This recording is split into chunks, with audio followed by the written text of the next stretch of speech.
Mike Florio, ProFootballTalk.com editor. Let me start with Gronkowski here. Why is this taking so long for him to decide or get cleared to play?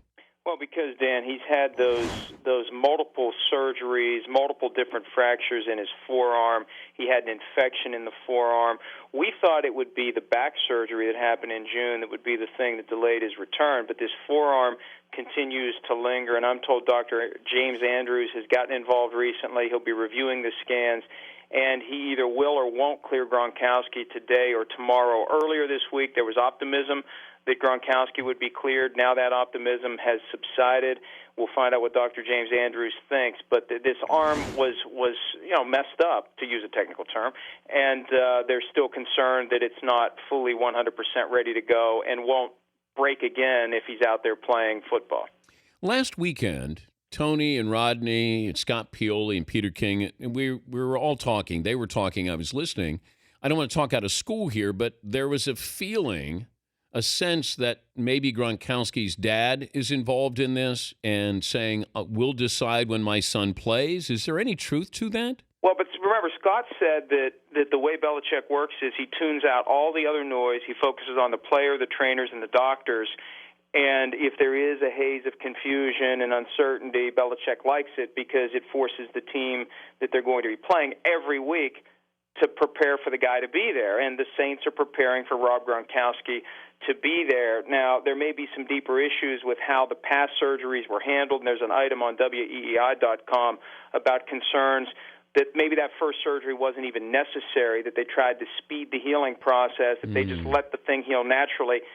These other problems wouldn't have happened. And at some point, the family's going to get concerned if the guy's having serious health issues like infections. But at the end of the day, it's going to be Belichick making the decision with the input of the doctors. But the fact that they brought in Dr. James Andrews tells us all that they're taking this more seriously than they otherwise would. Giants lose last night, and who would have thought a month ago if I said who has a brighter future in New York, Rex Ryan or Tom Coughlin?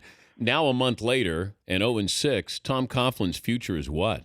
Well, it's really unclear, and there was a report last night during halftime of the game from Ian Rappaport that Coughlin's going to be able to make his own decision after the season, but then Mike Silver said, well, yeah, but if it's a complete train wreck, all bets are off, and it looks like a train wreck right now. And I could see Tom Coughlin making the decision on his own to walk away, and maybe the Giants hoping he makes that decision, not wanting to nudge him, not wanting to be perceived as ungrateful for the 2 Super Bowls that he brought to the team, not wanting to fire him, but hoping that he realizes the time has come to move on. And a lot of that depends on who else they may be looking at to come in and take over. But before the season, GM Jerry Reese said everyone is on notice. They failed to make it to the playoffs 3 out of 4 years. It's now going to be 4 out of 5. And it's the worst start the team's had since 1976. So you have to assume somebody's in trouble when the dust settles on this mess. Adrian Peterson, will he play this weekend? You know, that's unclear at this point. There is something going on with a family member, a young family member, in very serious condition in South Dakota. He missed practice yesterday for personal reasons. Everyone is being tight-lipped about it. They want to allow Adrian to be the one to talk about it at the appropriate time, but it's a bad situation right now for Adrian Peterson and his family, and I don't know what it means. And this gets back, this is kind of like the Alden Smith thing, Dan, that happened a few weeks ago. At a certain point, I think maybe the team needs to set aside the presumption that great players always play, even if he wants to play. Maybe you need to sit down and say, Adrian, if you're going through something very serious right now that's happened in your personal life, is it really the best thing for you to be playing? And hopefully that's a conversation. However it's resolved, hopefully it's a conversation that they'll have. What about Calvin Johnson's availability? Well, he didn't play last week, and it surprised everybody, and now he's been characterized as a game-time decision with that knee injury that knocked him out last week. He's only missed 5 games in his entire career, and Jim Schwartz, the head coach, has said that they'll decide on Sunday. And, the Lions like to keep it close to the vest because what a difference. I mean, that team didn't look much better than the Jaguars last week without Calvin Johnson. When does Josh Freeman start or play?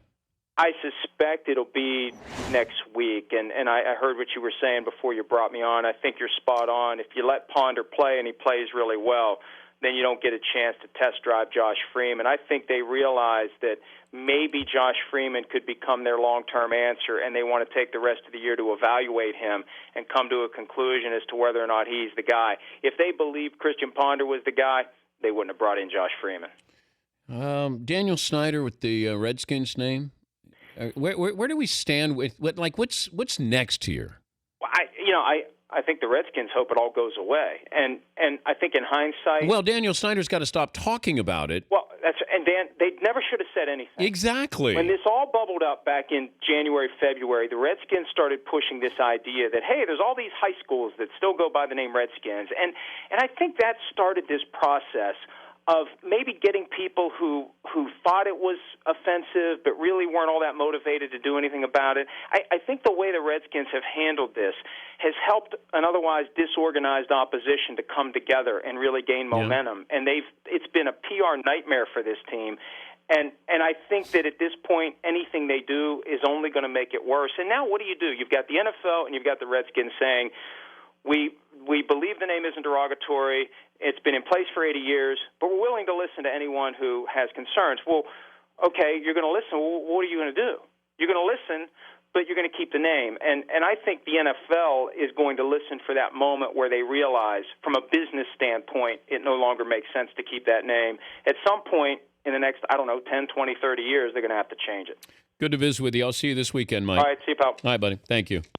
Mike Florio, ProFootballTalk.com. The Dan Patrick Show, weekday mornings on Audience.